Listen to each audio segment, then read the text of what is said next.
ଭାଗ ଚାଷୀ ଏବଂ ଲୁନି ଚାଷୀ ଯଦି ଆପଣମାନେ ପ୍ରଧାନମନ୍ତ୍ରୀ ଫସଲ ବୀମା କରବା ଲାଗି ଚାହୁଁଛନ୍ ଅଲଗା ଲୋକର ଜମିନେ ତେବେ ତାହେଲେ ଅଲଗା ଲୋକର ଜମିରେ ଆପଣମାନେ କରବା ଲାଗି ଚାହୁଁଛନ୍ ତେବେ ତାହେଲେ ଏଇ ଫର୍ମଟା ଭରା ପଡ଼ବା ଯେନ୍ଟାକି ନମୁନା ଫର୍ମ ବୋଲି କହୁଛୁ ଅନ୍ୟ ଜମିରେ ସହମତି ଭିତରେ ଯେନ୍ଟାକି ଭାଗ ଚାଷୀ ଫର୍ମ ଆଉ ଗୋଟେ ଅଛି ଯାହାକି ଆପଣଙ୍କର ଲୁନି ଚାଷୀ ଯେନ୍ମାନେ ବ୍ୟାଙ୍କରୁ ଲୋନ୍ ଆଣିଛନ୍ ସେ ବିଷୟରେ ବି କହିବି ଆର୍ ଆପଣକେ ଏଇଟା ଭାଗ ଚାଷୀର ଫର୍ମ ବିଷୟରେ ବି ଆପଣକେ ଆଜି ମୁଇଁ ସମ୍ପୂର୍ଣ୍ଣ ଅପଡେଟ୍ ଜଣାଇଦେବି। তো দেখুন এটা যেন লেখা হয়েছে পহলা ইনে বীমা কোম্পানির না লিখবে বীমা কোম্পানি আপনার জেলার কেন কোম্পানি আছে সে কোম্পানিটা আপনার জায়গায় লিখবে। তো আপনার জানবে কেনটা করে যে আপনার জেলার কেন কোম্পানি আছে আসুন মুই আপনাকে দেখাই দেউছে। আপনার পহলা হচ্ছে আপনার জেলা হিসাবে এআইসি কোম্পানি যা কি রয়েছে ময়ূরভঞ্জ নবরঙ্গপুর কেন্দ্রাপড়া দেবগড় রয়েছে এটা হচ্ছে এআইসি কোম্পানি আপনার লিখবে।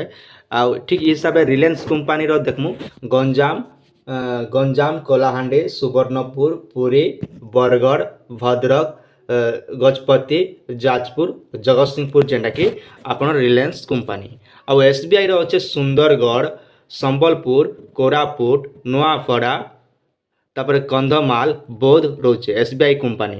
ତାପରେ ରହିଲା ବଲାଙ୍ଗୀର ଲାଗି ଅଛି ଆଜ୍ଞା ଆମର ଏସ୍ବିଆଇ କମ୍ପାନୀ ବଲାଙ୍ଗୀର ଅଛି ବାଲେଶ୍ୱର ମାଲକାନଗିରି ନୟାଗଡ଼ ଢେଙ୍କାନାଳ।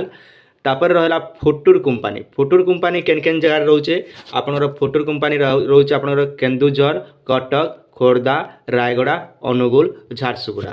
এই হিসাবে আপনার কোম্পানির নাম মানে দেখুন এই হিসাবে আপনার সবু লেখিপারবে যেটাকি আমার এআইসি কোম্পানি রিলায়েন্স এসবিআই ଆଉ ଫୁଟୁର ଚାରିଟା କମ୍ପାନୀ ବର୍ଷ ବୀମା ଇନ୍ସୁରାନ୍ସ ପ୍ରୋଭାଇଡ଼ କରୁଛି ଯାହାକି ଆପଣ ବୀମା ଇନ୍ସୁରାନ୍ସ କମ୍ପାନୀର ନାଁଟା ଏଇ ଜାଗାରେ ଆପଣମାନେ ଫିଲ୍ଅପ୍ କରିବେ।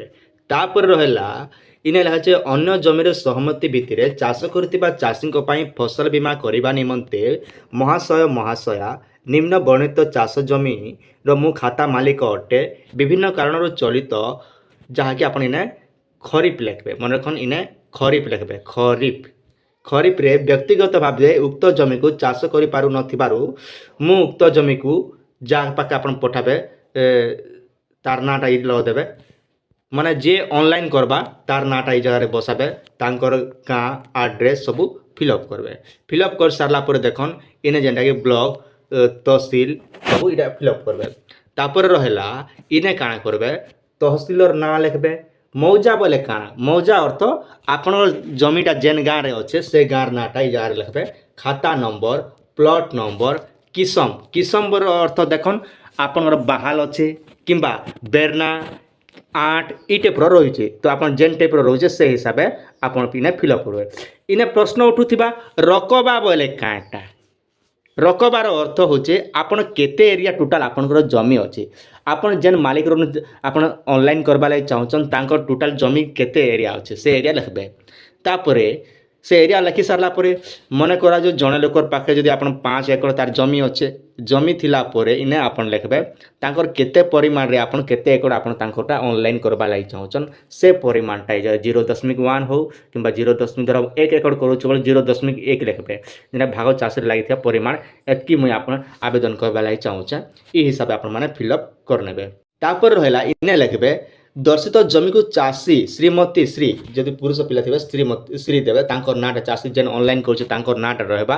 ତାପରେ ଖରିଫ ଋତୁ ଲାଗି ଲେଖିବେ ଯେହେତୁ ଆମେ ଖରିଫ ଋତୁ କରୁଛୁ ଇନେ ଖରିଫ ଋତୁରେ ମୋର ସମେତ ପ୍ରଦାନ କରୁଛି ଏହି ସମେତ କେବଳ ଫସଲ ବୀମା କରିବା ଉଦ୍ଦିଷ୍ଟ ଅଟେ ଏବଂ ଅନ୍ୟ କୌଣସି ଉଦ୍ଦିଷ୍ଟ ବ୍ୟବହାର ଯୋଗ୍ୟ ନୁହେଁ ବୋଲି ଲେଖା ହେଇଛି।